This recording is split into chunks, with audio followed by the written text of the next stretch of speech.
Hello, hello, fearless listeners. Are you ready for another episode of Let Fear Bounce? It's the podcast that's all about conquering challenges and facing our fears. I'm your host, Kim Langling, and each week we'll dive into inspiring stories, expert insights, and practical tips to help you turn your fear into your greatest ally. So sit back, relax, grab that cup of coffee, and let's discover how to make fear our bouncing board towards a life filled with endless possibilities right here on Let Fear Bounce. Hello, hello, everybody. Welcome to another episode of Let Fear Bounce. Thanks so much for spending just a small part of your day with myself, Kim Langling, your host, and my special guest today, Glenda Benevides. She is an award-winning Recording Academy voting member, Grammy-considered singer-songwriter. She weaves stories that touch the soul. And I just love that line. You weave stories that touch the soul. I love it. I love it. Grabs me right there, right from the beginning. She is also a podcast host, and she is the author of Courage, Find Your Fire and Ignite Action in Your Life. So she does a lot. She's a very busy lady, and she also has a brand new single out called I Burn, and I cannot wait to get into this conversation. So Glenda, welcome once again. You've been a guest before. Welcome back to Let Fear Bounce. Thank you, Kim. It's good to be here. You're so awesome. I just really enjoy our time together.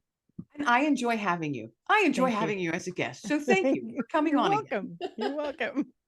Now, I want to jump right into this because you've got a brand new single out called I Burn. I've listened to it numerous times. You've been blasting it all over social media. I am so enjoying watching this journey as it's moving forward. So tell us how I want to know how the song comes about, how a singer-songwriter, how you build a song, how you build it, and how you get it out into the world. So the floor is yours, dear lady. Thank you. Well, that's a big question. Like, oh my God. It's what's so interesting about any kind of creative endeavor. And I think you understand this too, because you're an author. Sometimes you don't know where you're going to start. Sometimes you do know where you're going to start. And for me, as far as a songwriter goes, sometimes I have ideas and then I start with a lyrical hook, and then I'll write it down, and then I'll say, what do you want to really say about that? How do you want to say that? Try not to get too heady about it, which is very challenging for me, but I try to go back more into, how do I feel about this? And then start to write from there. And then I have a music partner that I work with, and several, but the main one is Gene Williams. He's also a mastering engineer. He is amazing. And he and I get together and he'll throw me tracks, like music tracks. And then I'll listen to it and go, am I feeling something from that? Is it really saying something to me? And then possibly for the song or the theme or the subject that I want to write about. And that's kind of how it starts for me. So it could go either way. I can write the lyrics first, or the music can come and then I write the lyrics. So that's just kind of a quick and dirty one. I like how you say, he'll throw tracks at you, and if you feel something. So if you hear the music first, do words just pop in your head? Sometimes, yeah. Sometimes if I hear the music, it's like, oh, I'll just close my eyes and wait for something to bubble up, and then I'll listen, and then there'll be a word, that will, a word or a sentence that will pop up. And then you start building on it. Yeah. And sometimes it's just crap. Yeah. It's the same for me when I'm writing. At first you're like, oh, I've got to get that out. I've got to get that down. And then I set stuff aside and let it simmer. That's what I let it simmer. And I'll come back and I'll be like, Kim, what were you thinking? That's total crap. Totally. Same for me too. I've got lists of one-liners, on my phone. It's like, okay. I do too. That was going to be one of my questions. Do you keep, and I have notebooks, and I always call it's my little book of brilliant thoughts, because most of the time they're not brilliant at all, but I have notebooks, and it's for all those brilliant thoughts that I have in the middle of the night, or when I'm walking out in the woods with my dog. And I suppose one of my questions is, how do those, when you have those brilliant thoughts, Glenda, because I know that yours are all brilliant, just like mine are. When you have those thoughts and they come to you, what is it that spurs you? You know, do you got to get them written down, or do you pick up an instrument? You know, how is it that it inspires you and spurs you into action? Yeah. Uh-huh. No, it depends. It depends. Like if I'm driving and something comes in or I hear something, sometimes I'll listen to other people's music and then, like, I don't know if you know that, like, this happened to you either, like when you were a kid. And I guess I'll be dating myself, but anyway, there's no lyrics, like, but you have to listen to the words but it makes you think of something else. That help it, you know, like they may say a line of something and that's not what they said, but what you heard was something completely different. So in a way, that's really cool, because then it takes you down a path. And then, so now I either speak into my phone or I will text it into my notes, because I'm an Apple user. So I have notes. And then sometimes I do the old fashioned way, right? And I just write it down if I'm near it. So that's kind of how that works. Yeah, I'm a notebook girl. I love to have my notebooks, you know, in my hand and flip back and forth through them and go back, you know, a week or two and say, oh, that was a brilliant thought, or not. Oh, see what you got in your hands right there. I know, folks, you can't see her, but she's got an instrument. So what you doing now? I can't hear it. You can't hear it. I'm messing around with my mandolin. Oh, it's a mandolin. It's beautiful. It's not coming through at all. Ah, darn. Oh well, darn it. Maybe because you have it plugged in. No, it should pick up. It's acoustic, but bummer. I know. Oh well. It's really pretty. It's really pretty though. Thank you. Yeah, it's a beautiful instrument. I love it. It's a Taylor. So okay, now I got to get myself back on track. Sorry. I know. It's not hard to take a left or a right, is it? Not hard at all. When you're writing a song, okay, let me try and get this worded the right way. My thoughts in order here. So when I'm listening to music and something really, really just slams me, I might hear a song for the first time and it's like it hits your soul, and I fall into. That's how I always feel and describe it. I fell into that song. It's like time stops and everything disappears except for the melody and the harmony and the way that each instrument is weaving itself. You know, they're all weaving together to make this one amazing sound that's just carrying you away. Yeah. That's when I fall into a song, that's what it feels like to me. Do you have moments like that you fall into a song and that it might be inspiring you to do something of your own? Absolutely. Absolutely. There was an amazing song back, I think it was in early 2000s, I'm guessing.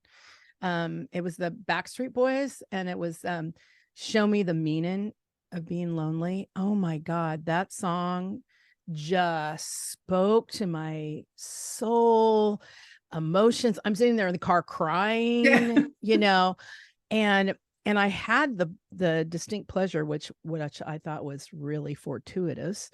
I was in Santa Monica, and I think I was at a conference or something, and I ended up meeting the songwriter of that song. Oh, how awesome. Yeah. And I got to like share like the elevator with him for like 10 minutes or whatever it was, but it was wonderful. We had a great conversation, and what a fabulous songwriter. And sometimes, a lot of times, people don't know that there's not necessarily just one songwriter on a song. So there could be a lot of different songwriters, a lot of different producers. I mean, sometimes you get into it and you go, whoa, how many people, you know, are taking credit for that song. Right. It's unusual, you know, that you these days. I mean, back in the day, maybe it's the band or maybe a single songwriter with a partner or something. It just depends. Unless you're Prince, you know, then you mostly do it yourself. But yeah, that's we're talking genius level. So, but yeah, it can be different, a variety of ways of creating, you know. What inspires you most?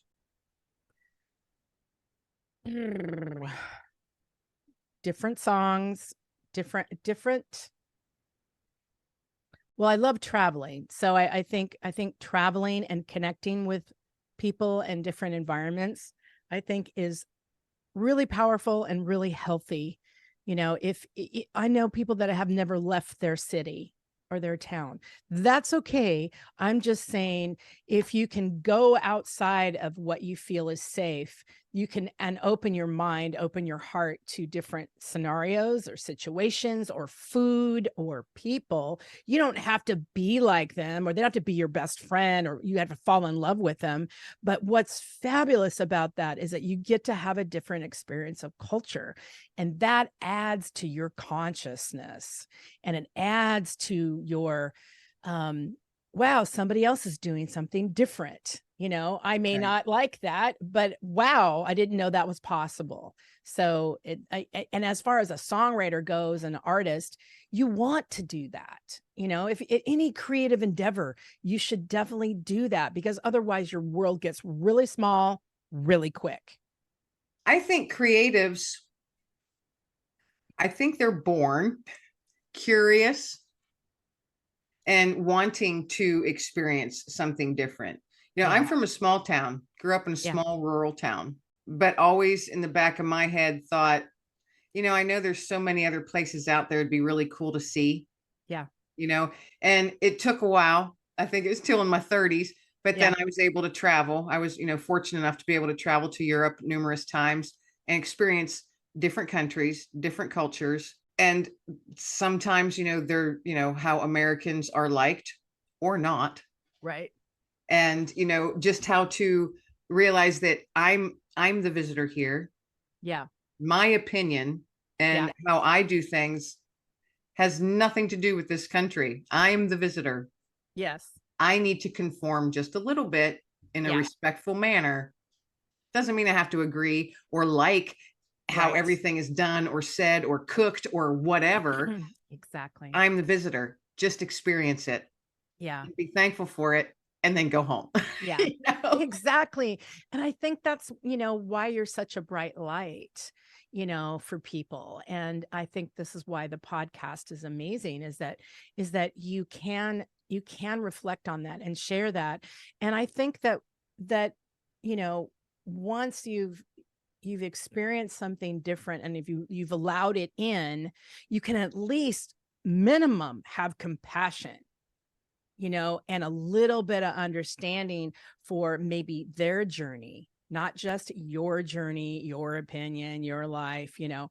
It's like, and there's jewels in that. Like, if you just take a minute, right? You can go, huh, okay. You know, like the time I remember I was in Japan and we were guests, my band, and we had a sponsor, I guess you want to call it, pick us up from the airport. So everything was taken care of. And, you know, and they just went that extra mile. So for example, it was a day off, and he, our sponsor, picked us up. He owned a major music store there in Japan. And he took us out of the city into an area called a town called Nikko, and you had to go up through the mountains, and it was so different, like from where I came from, because I kind of grew up in a smaller town in Salem, Oregon, and I had never seen doors that go you know, it was like, wow, it's Star Trek, you know, Yeah. for me. And they were pretty high tech and everything. And then we stopped off at this. So this is another real different thing that happens. Like, being an American, you drive all the time, especially if you're like in California, Oregon, you're driving like hours, right?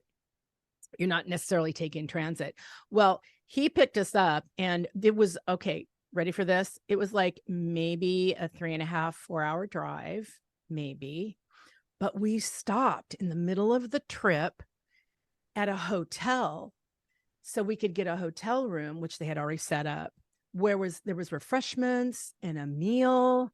and then you could go hot tubbing and rest for like, I don't know, an hour and a half. And then we got back in the car and drove to this monument. And, you know, for me, I was like, this is odd. Why are we taking a rest? You know? And then after that, we went on to this, it was the last shogun. It was his grandson had done this beautiful all Buddhist altar or whatever. It was this big Buddhist temple. Anyway, so that was the journey.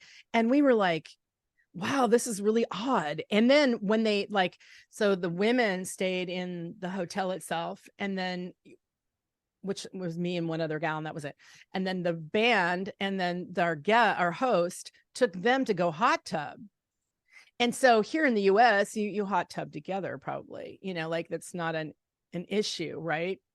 Not there. No, men do men and women do women. So that was another weird thing that I could have just went, well, that's fucking crazy, you know? Right. You know, I found myself the first time I was in Europe, I was with my husband because he was from Europe, he's from Germany. There were a few things that I was like, that's so weird, or I don't even get why they do that. And wow, that really seems intrusive. And I realized I was sounding negative. Right. And he wasn't saying much. And then at one point he said, just because it's not what you know, and you didn't grow up with it, doesn't mean that it's wrong. Right. And it's not weird or strange to you. It's just different. Yeah. Brilliant. And I never forgot that. And I said, I appreciate you saying that, because I think I was just overwhelmed with all the differences. Yeah. Yeah. And so ever since then, every time we'd go back, or if I'm even, you know, maybe I have a guest on my show of a different culture, and I realize as we're talking, wow, you know, and in my head, I'm going, Kim, there's nothing wrong with this. It's just different than what you know and what you're used to. So that's how I always like to tell my Kim, it's just different. Yeah. Just because you're not educated on it and you don't know anything about it doesn't make it wrong. It's just different. Different. Yeah. That's brilliant. Yeah. And that's true. And I think that the more we, as, you know, humanity and humans, if we can just allow our space and be aware and be intentional about who we are and what we're doing, and then allow the space to be open, with each other, I think there'll be things that you can be delighted in, you know, and learn something. And then, you know, then you can go back to whatever you want to do. But I think that would help us have more compassion and understanding. It's kind of like, you know, when you've never been sick or never had a really debilitating disease, it's really hard to have compassion for that. And then you fall down the stairs, and then you go, okay, I understand. Right. You know, like, okay. Yeah. The thing, you know, that I found that most of the hatred and anger and division in this country and in the world is simply because people don't understand each other. They've not allowed themselves to educate themselves on the other thoughts. Whether they're right or wrong, people fear what they don't know. Yeah. And when fear starts playing a big part, then that comes hate, division, racism, evil, you know, it's just a downward spiral. Yeah. And then add to just add a little bit of mental illness to that. And then you got some real crazy going down. Yeah. Then it's just kind of like a nuclear explosion of nastiness. Exactly. You know? Yeah. Hence the reason I feel, which is a great segue into your song, I Burn. So see how we did that. I love it. To me, music is huge and has played a big, big part in my life.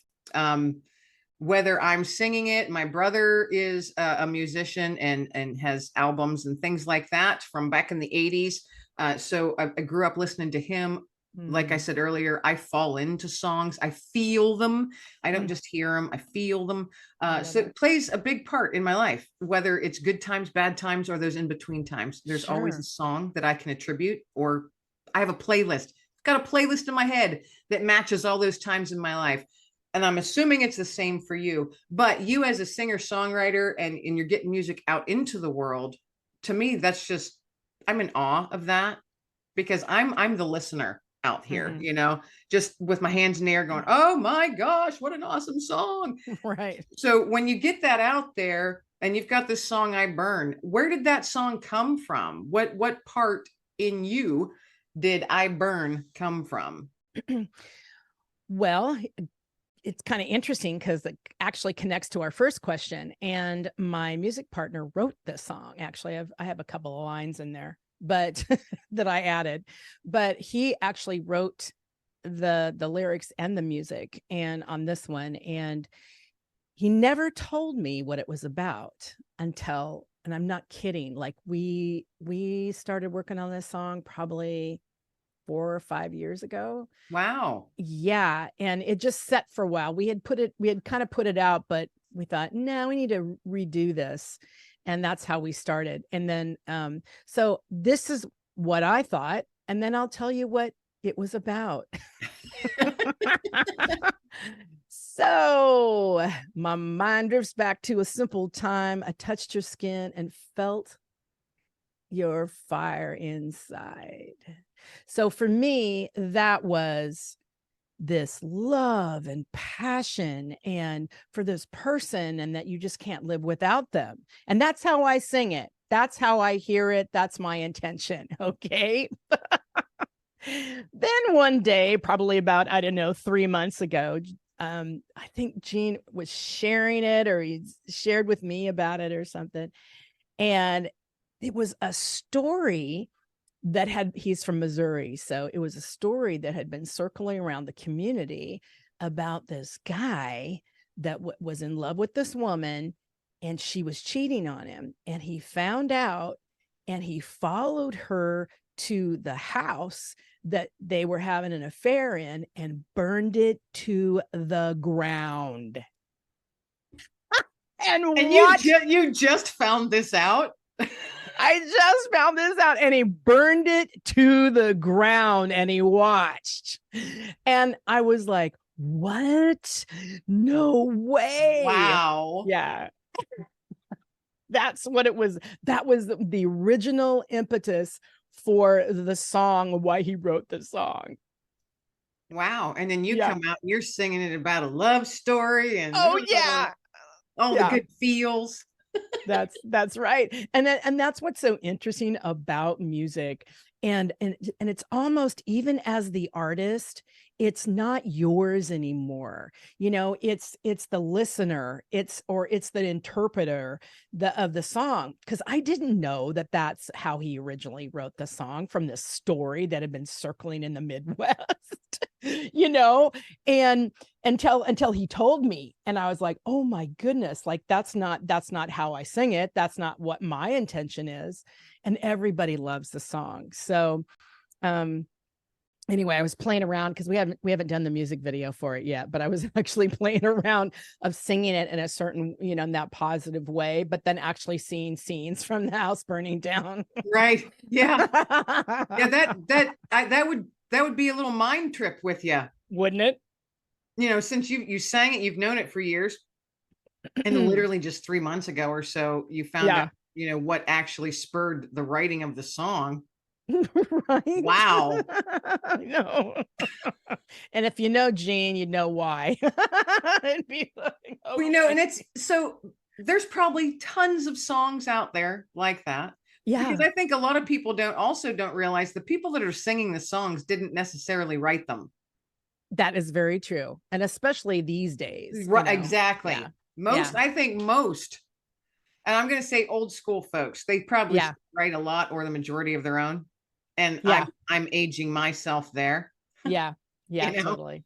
But yeah, I agree. Probably, you know, in the last decade or two, there's probably not a whole lot of singers that are singing their own words. No, and it's true. Like a good example is a friend of mine that's a producer in London. He was in LA with a pretty famous actor / singer, Peter Andre. You guys have to look it up, but Peter Andre is a big talent in the UK, and he had, big hits and stuff like that. And so my producer friend was like, oh, I need to come to LA. We're going to record here, blah, blah, blah. We're doing a whole show type of thing. So he said, well, come on into the studio. So I did. So I went into the studio, and of course I'm not only an artist, but I'm also, a producer and, songwriter. So I'm checking this out on the details. And sure enough, the guy that was sitting at the board was co-producing. It was his song that he wrote, and he sold it to Peter Andre. And then he was also working in the thing. So Peter is in the vocal booth singing this guy's song, and this guy's kind of coaching him or whatever here and there.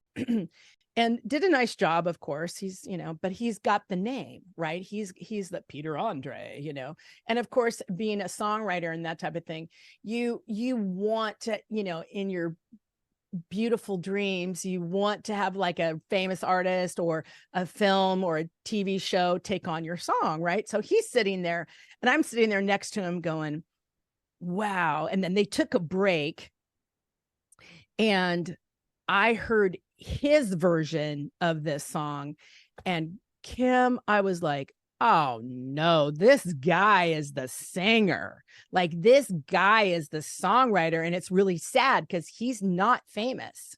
He's not going to be on the charts singing this song.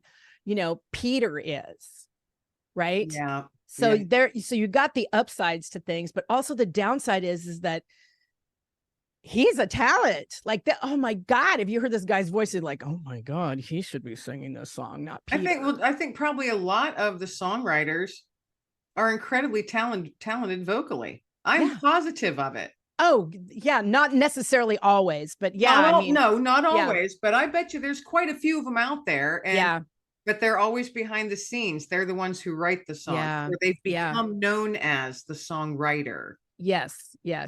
And that just kind of came up for me too. I have a co-writer that I work with up in Oregon, and he just called me and said, hey, we're being considered for a film, the Born Identity people, for producers and stuff like that. Yeah, there's this film that we're being considered a song. So, and guess who's not going to be singing it? Most likely I wrote it.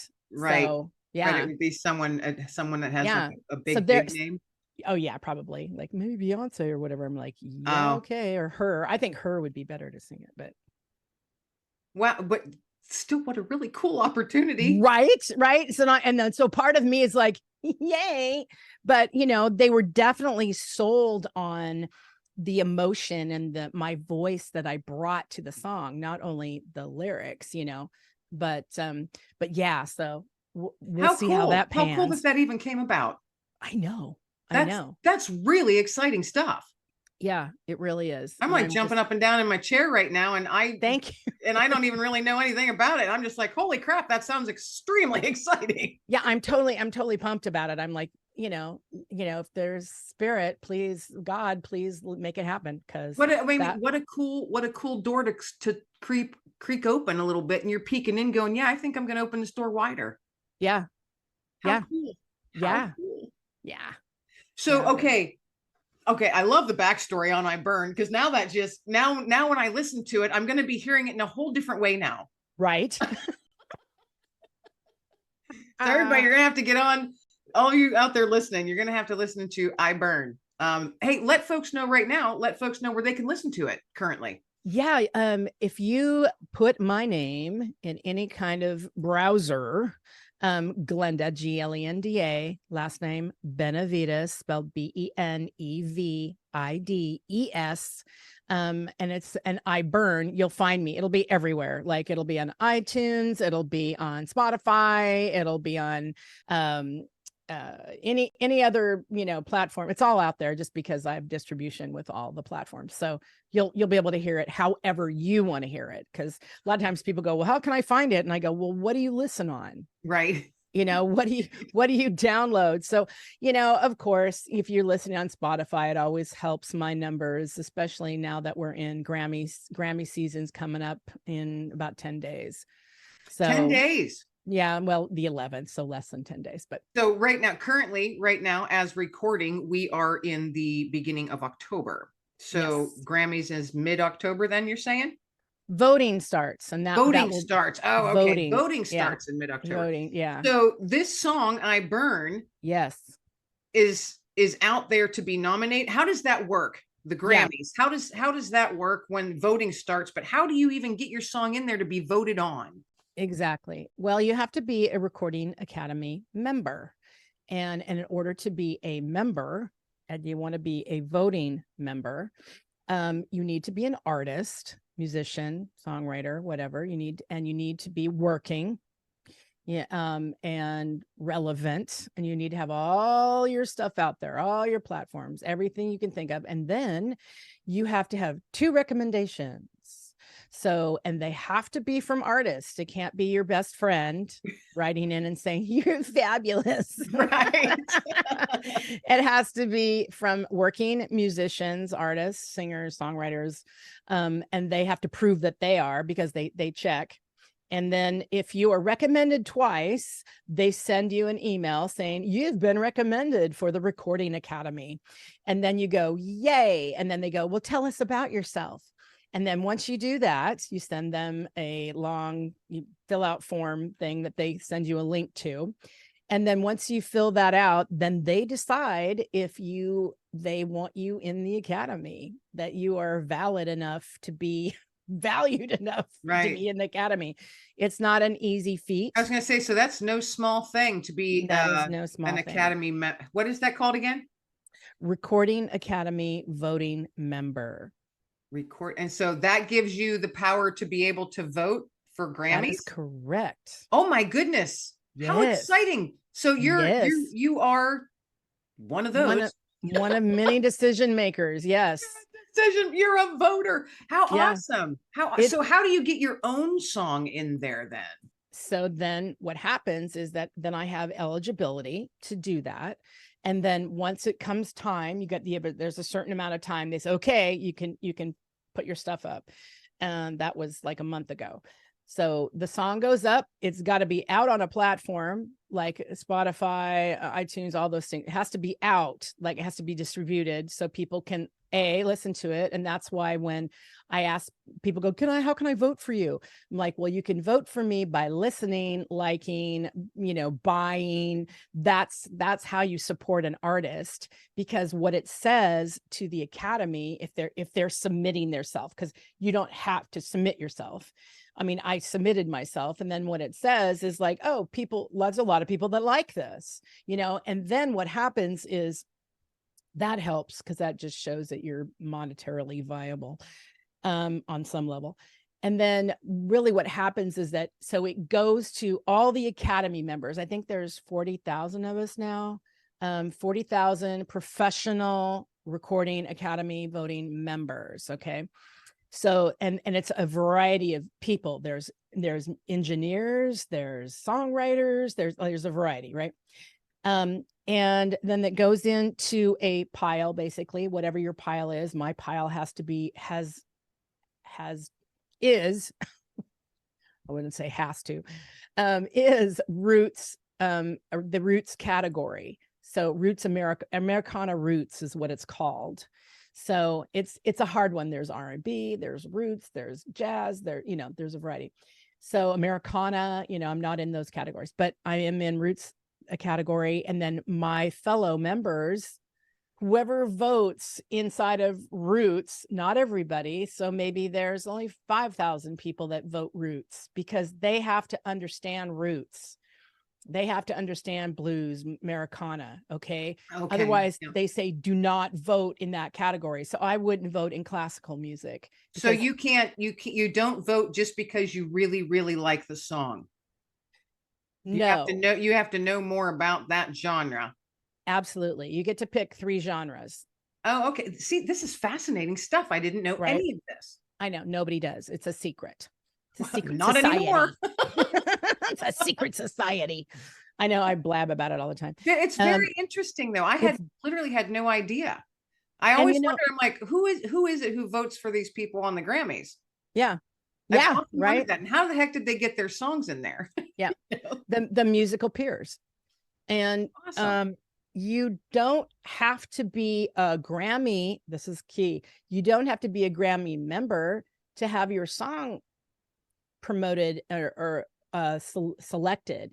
You don't have to, but somebody that is a Grammy person can nominate you, or not nominate, sorry, they can submit. That's the word. You can submit you. So what happens is I submitted myself. I'm being considered. So that means I'm on deck. And then what happens is then people get together on a month long that they get to vote. So I don't know how many people are in my category that vote. And so what they'll do is they'll go through, that could be, gosh, I don't know, could be 100, 200 songs that are applied for, you know, for you to listen to. And then you go, yes, no, whatever, you know, you just don't pick them or whatever, but you should listen. Like everybody is required to listen to the music, and when they should. I mean, I want to listen to the music, you know, I want to see who's out there and who's doing what.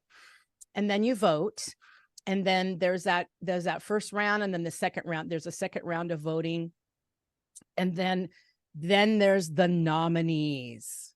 So after that last round, you get nominees. So there could be 5 in a category, 5 nominees. And then you go to the Grammys, right, for that last round. And then you get surprise who gets to win. And there's one winner out of the category. That is fascinating and a lot more difficult than I thought it was. Yeah. That's confusing. No easy thing. Yeah. So you know, you're not just writing a good song, getting out there and singing it really well, and then you go home with a pretty little statue. Nope. I wish. A lot more into it than that. Wow. Fascinating. Yeah. Thanks for sharing that. I find it incredibly fascinating. It is fascinating. And, you know, and I'd been a musician professionally since I was 16, and I had no idea until one day, like 4 years ago, I said, I should win a Grammy. I want to win a Grammy. I want to win a Grammy. I want to win. And so I thought, you know what? There's the internet, and you just get on it and Google it and find out how. And that's how I did it. And Amazing. You know, I've submitted other people to be involved, but you know, yeah, so that's how I did it. I figured it out and I applied, and I didn't get in the first time. The second time I got in, because there's specific things that they're looking for, and you have to be able to understand what they're looking for. And you have to prove that you are what you are. Absolutely. Because anybody can put something down on paper. Oh yeah. No, you have to be a working artist. Like, I actually like that part, because when you mentioned that earlier, I immediately thought, you know what, I appreciate that. You have to be a working artist, because that, I mean, you have to be a viable. Maybe viable is not the word that I was trying to use. You have to be able to, you have to show that you know what you're doing. You are out in the business. You're not blowing smoke. Let's put it that way. Exactly. Yeah. You're actually working your craft. It's really what you do. It's not, you don't do it on the side occasionally. Right. You know, and you are an expert, or you're masterful at what you're doing. And that's your passion. And that's what you do. Just like in any other business, it's the same thing. You know, you work your way up from the mailroom, so to speak. You know, right. You've got to do that. And then it's, you know, one of the main whys for me was not only it was to connect with a community of a higher echelon, you know, not the guy down the street, not to say this is bad, but just not the guy down the street. This is just started out and he's playing at the coffee shop. That's fine. I'm not poo-pooing that, because I did too.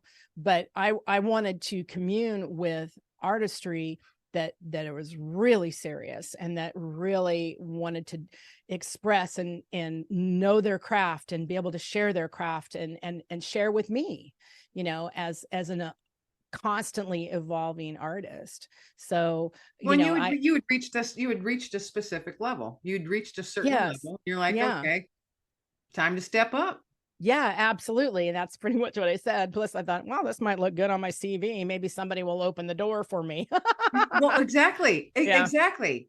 I mean, if you don't have faith in yourself and you don't push yourself forward and keep moving forward, even though there might be all kinds of stumbling blocks thrown in your way or people saying, I don't know, are you good enough? You think, you know, you keep pushing yourself out there. If you don't believe in yourself, who's going to?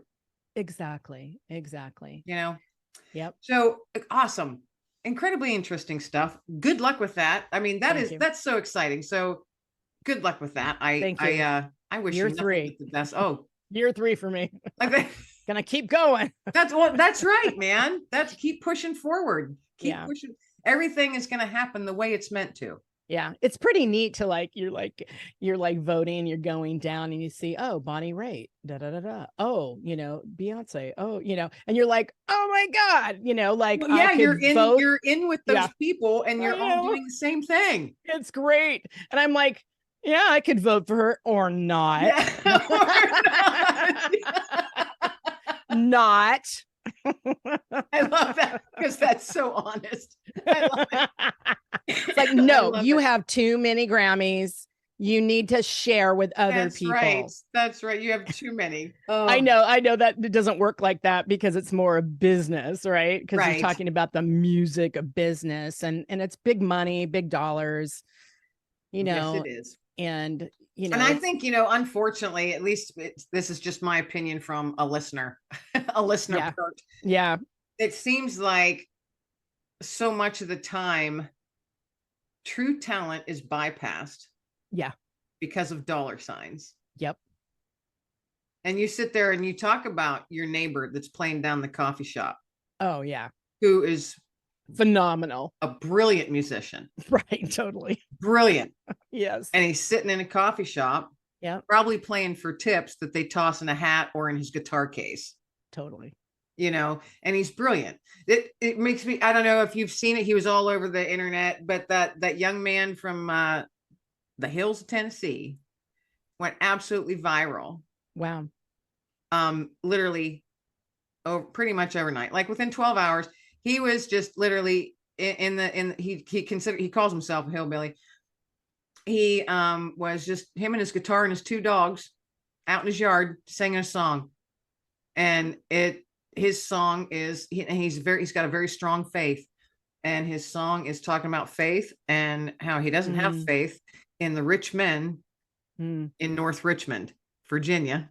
Yeah, gotcha. You know, the ones who run the country. That song literally went on fire overnight and exploded. And he had all kinds of people offering him multi-million-dollar deals. Of course. Record companies, and he turned them all down. Yep, good for him. And he's just a young guy. He's like, I'm just a nobody. Yeah. He goes, I'm a working class person who's living paycheck to paycheck, just playing my guitar in my backyard with my dogs. Yeah. Yeah. And brilliant though. Yeah. He goes, I'm not even a good singer. I'm not even a good guitar player. Yeah. Yes, he is. And I've listened to his song and it gives you goosebumps. And you're wow. like, well, and he just share put that it on YouTube. Yeah. No, you know, and you know what that is? That comes from a real passion to say, you know what? I'm sick of this and that, and I'm going to put it in a song and I'm going to sing about it and I'm going to share it with people. No, he was very open and raw and honest. A lot of people probably didn't like it. A lot of higher ups probably didn't care for it. Who is this upstart from Tennessee? Who is this hillbilly? You know, I sat there and went, wow, he's saying exactly what pretty much the majority of Americans think. Absolutely. Right now. And that's the thing. That's the key. If you can tap into your own pain and suffering and the things that you think are wrong, share that, because it's going to attract everybody, because they're like, yeah, me too. Right. I feel that way too. And I'm going to listen to that song because dang Right. it. And then of course which is brilliant. He's very smart. The record companies went, wait a minute, that's money left on the table. Let's see if we get him in our little roster and kill him. Yeah, they would wring him dry. They would wring him dry. And totally. Now, as of today, I don't know where he stands, but when all of this was first blowing up, he declined everyone. Now he's been on a few shows and different bigger podcasts and talk shows and stuff, but yeah, he's, declining that big money and record deals and all of that. Yeah, because he either starts his songs or ends his song by reading scripture. Oh, I mean, he is a down home, salt of the earth kind of person, and I hope he stays that way. Yeah, he probably will. If he's turned that down, he's not. I hope he does stay that way. Because it's just a glorified loan anyway. Yeah, actually, you're right. But his song went to like overnight #1 on the most downloaded song on Apple iTunes or iTunes, whatever. However, I'm an Android person, so I don't know what all that is. Sure. But it literally shot to #1. He blew famous musicians that were at #1. He blew them completely out of the water. Yep. He overrode everybody. That happens because it's tapping into he hit a nerve with America. Yes, that's the deep conversation that's going on, and I know every artist feels that way, and that's probably what I should be doing. But if it slams into you and it, you will do it. Yeah. When you feel it, like you were saying earlier, you hear something and you feel it and it stirs something in you. You got something stirring. Glenda, I know you're going to get out there and do it. I know it, because you got those little sparks in you. Some of them are just sitting there going, we want to burn. Listen to me burn. Making a play on words. There we go. Got all those little sparks that want to burn, man. Right. That's a good line for a song. Write that down. I got all these sparks that want to burn. I think it's a good line for a song. It's a good line. So, hey, okay, I burn. You're on your road to potentially nomination for Grammy, which is awesome. That's exciting. With all of your other stuff you've got going on, you've got merchandise and all kinds of stuff. Now you have a special thing that actually helps our planet. So share a little bit about that, because that's another passion of yours that you weave into everything else that you do. Yeah. It's, I really felt like it was my way. I'd seen some other artists do this, and it was my way of being in action, being able to give back. And it's with a company called One Tree Planted. And I partner with them. And so what happens is when you support me as an independent artist / entrepreneur, you buy one of my songs or a piece of clothing or whatever, a cup, whatever. So you buy that, and then I can see that you bought that. And then I take $1 out of that and I go plant a tree. Not personally. I know everybody's like, you go out and plant trees. I'm like, no, I give that money to One Tree Planted because it supports their company. And then they go out and plant trees with their employees, right? In different regions and different areas. So I'm up to now 240 trees. I've planted in Canada. I've planted, because poor Canada, California, and also I've planted in the UK, up in Scotland, because that's kind of dear to my heart. I'm a Scottish lineage, and they need trees. How awesome, trees. Though. Yeah. So you're making a big impact that's going to be around long after you're not. Yeah. I hope so. Well, isn't there a saying? There's some sort of saying. I literally just read this and I can't remember how it's actually worded, but faith is believing. So as if you're planting a tree, knowing you will not be around to see it be mature. Yes, that's to mature into the beautiful maple or cedar or whatever it might be. Yeah. That's faith. Planting a tree is faith. Yeah. And when I read that, I thought that was so cool. And I was like, oh, that makes me think of Glenda. Oh, I love that. Yeah. And that's true, because, trees are definitely the lungs of the planet. Absolutely. And it's really important that, and I want to make this comment to all of you out there listening, if you want to cut down your tree, please think twice about that, because we're an ecosystem. So you have bugs and birds and plants and things that rely on each other, especially, and trees give us shade. They also reduce carbon, and that's been our issue. That's the main issue. That's why we're heating up so quickly, and that's why we're having such traumatic experiences, throughout the planet. And it's not going to get any better. So I would say, think twice before whatever you're doing, and then, educate yourself a little bit. Like, do I really need to cut that tree down? Shall I just trim it, and get somebody that knows what they're doing? Don't get a hacker, some guy that has no idea about being an arborist. You know what I mean? It's like, right. Make sure he knows what he's doing, and the right season to do it. We've lost that, because we all live in cities now. So we've lost not most of us, not everybody, but, we lost our connection to the land. We lost our connection to our heart. We lost connection, Yeah, no, I agree. I live in the country. I've always lived in the country. Yeah. So awesome. I feel what you're saying every day. And I know, just walking in the woods, there are some trees, they have to come down because they're sick, they're diseased, or they're dead.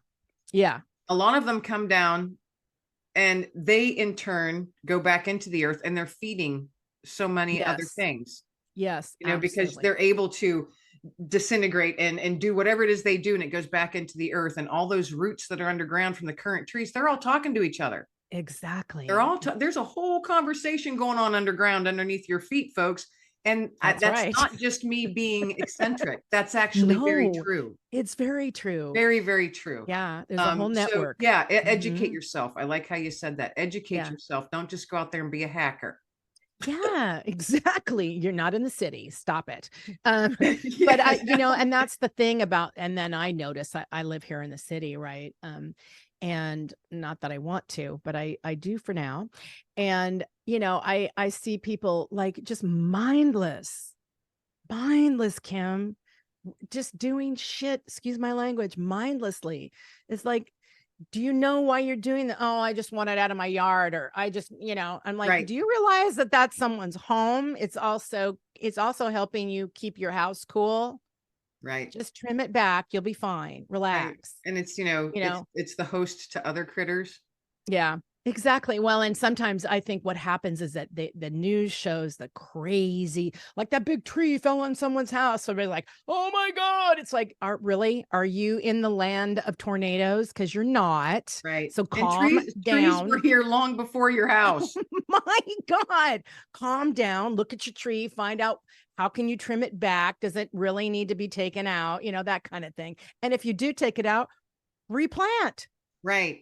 Be responsible. Replace it elsewhere. It's the same thing with wetlands, with builders and all of that. If they are destroying and using wetlands, they by law have to create wetlands of the same or bigger acreage elsewhere.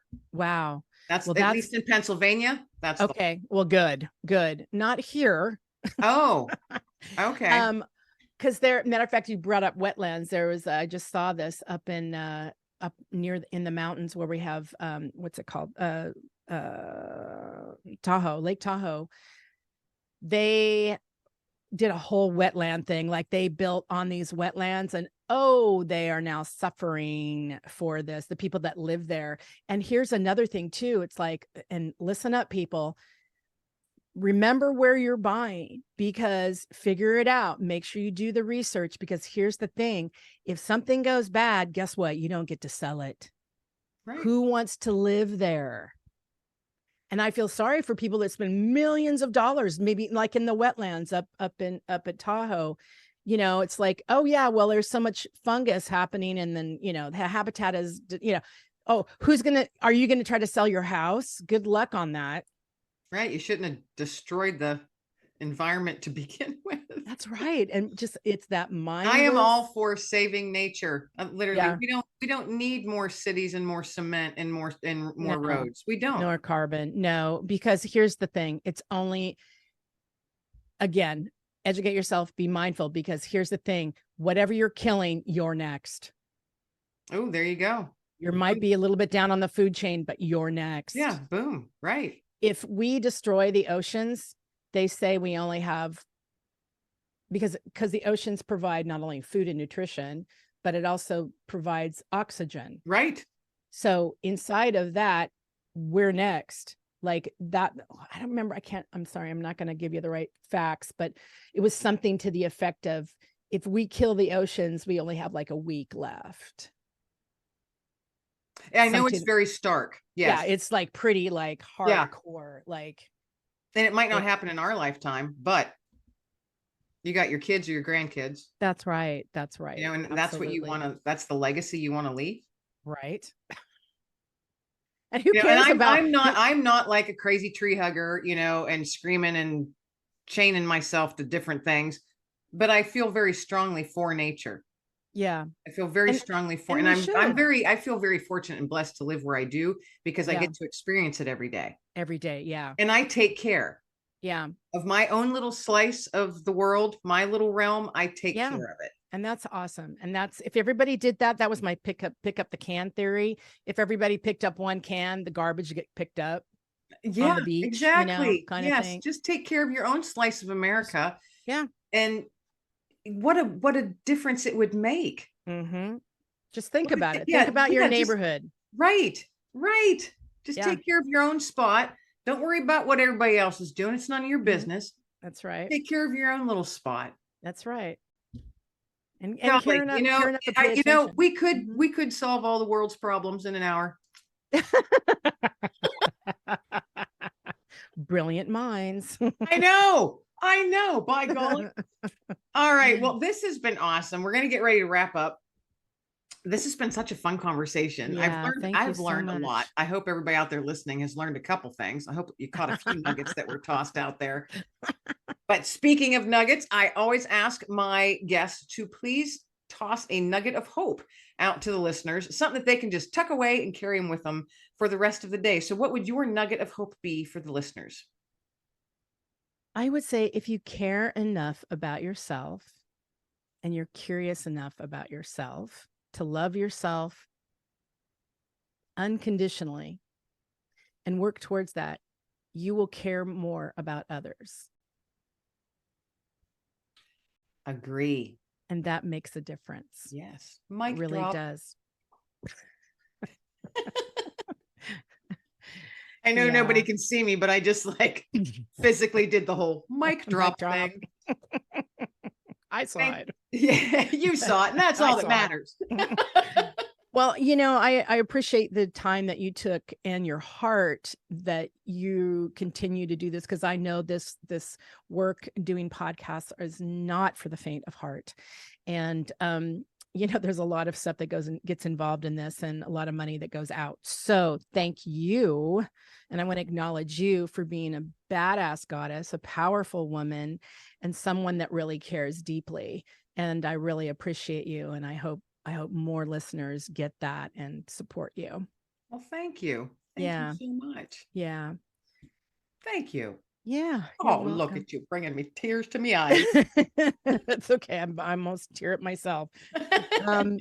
Yeah. And just, you know, everybody, thank you for listening. And really, you know, how you can support me is just, again, by listening to my music, of course, commenting, you know, the whole thing, because what it does is it really does mess with the algorithms, and it makes people aware of like what's, you know, what you're into, what you like, what's happening. And that supports me. And, you know, go on my website and buy my merchandise, and, you know, then we can plant some more trees. And that's what I'm really passionate about.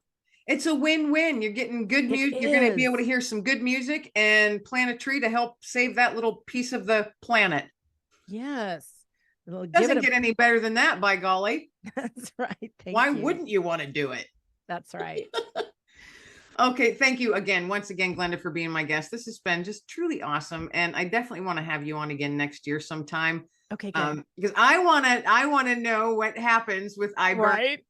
Whether you go good, Fingers bad, or crossed. indifferent. I want to hear about it. I want to know about it, how the rest of this journey played out. So definitely let's touch base next year, and good luck with everything that you're doing, because I think it's all awesome, and you are awesome. You're just you're a beautiful individual, and I am blessed to be able to have you as a guest and chit chat with you and get to know you more. Thanks. Everybody out there listening, thanks so much for tuning in and spending a part of your day with myself and my guest today, Glenda Benevides. Everybody out there, have a wonderful day. Be well, stay well, and be blessed. And that is a wrap, my fearless friends. Thanks for bouncing along with me on another episode of Let Fear Bounce. I hope you're feeling a bit motivated and ready to take on any challenge that might come your way in the coming days. Be sure to hit that subscribe button so you never miss an episode of Let Fear Bounce. Tune in each week for your dose of inspiration from my amazing guests from all over the world. So until next time, keep bouncing forward and stay fearless, my friends. Everybody be well, stay well, and above all, be blessed.